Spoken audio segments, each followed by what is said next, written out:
On the western coast of Michigan's Mitten, you'll find the beautifully restored Point Betsie Lighthouse.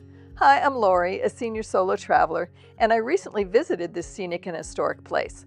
Located just north of Frankfort, Michigan, the beacon has stood since 1858. When I arrived, there were a line of cars on the road leading up to the entrance, so I assumed I should just park by the side of the road. It was a short walk to the compound, which consists of several buildings. You are first directed to purchase tickets at a gift shop. You aren't able to go into the lighthouse without purchasing a tour, which was $5 for adults and $2 for children.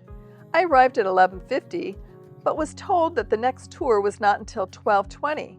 No problem for me. I explored the other buildings and the attached museum during this time. The museum was quite interesting.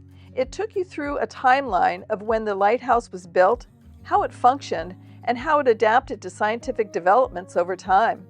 There was also information on an historic rescue of 15 crewmen from a stranded ship in turbulent waters. It was a simple but very effective display.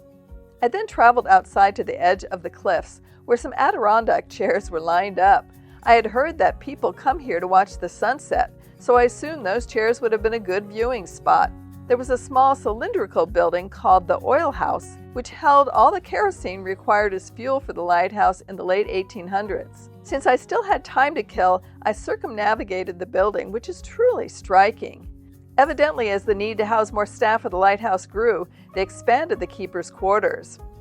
I love the red roof and white walls. From the landing of the lighthouse, there is a pretty view of the adjacent beach. I decided to walk down to the shore by going back to the entry road. There's a tunnel of greenery that you enter to take you down to the shore. I understand people like to go rock hunting along these shores. A prize find is a Petoskey stone, which is a unique fossilized coral rock from 350 million years ago. They were named Michigan's official state stone in 1965.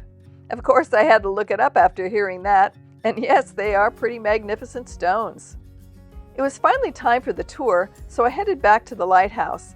At the designated time, a guide invited our small group in and told us that it was a self-guided tour. He told us only 4 people could go up in the tower at a time, but that we could explore the adjoining house while waiting.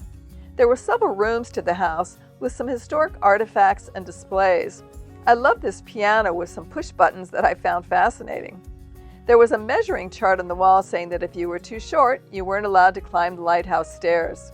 I was in the first group that climbed to the top.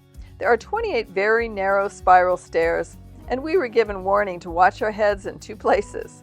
It was certainly a tight squeeze that required some agility to get through the openings without bumping your head. Once to the top, we were rewarded with some pretty views of the beaches on both sides.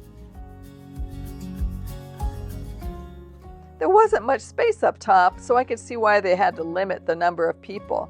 I enjoyed the views, then carefully descended the stairs. For solo travelers, this is an easy escape. For senior travelers, just be aware that the tower is not accessible for those with limited mobility, although the museum and keeper's quarters are. I had hoped to go back to watch the sunset during my stay, but never managed. If you've been there at sunset, please share your experience in the comments section. We'd love to hear from you. Check out the Senior Solo Travel website and Travel Facebook forum. I have left links in the description below. And if you'd like to follow my senior and solo travel journeys, please like and subscribe. Cheers and happy travels!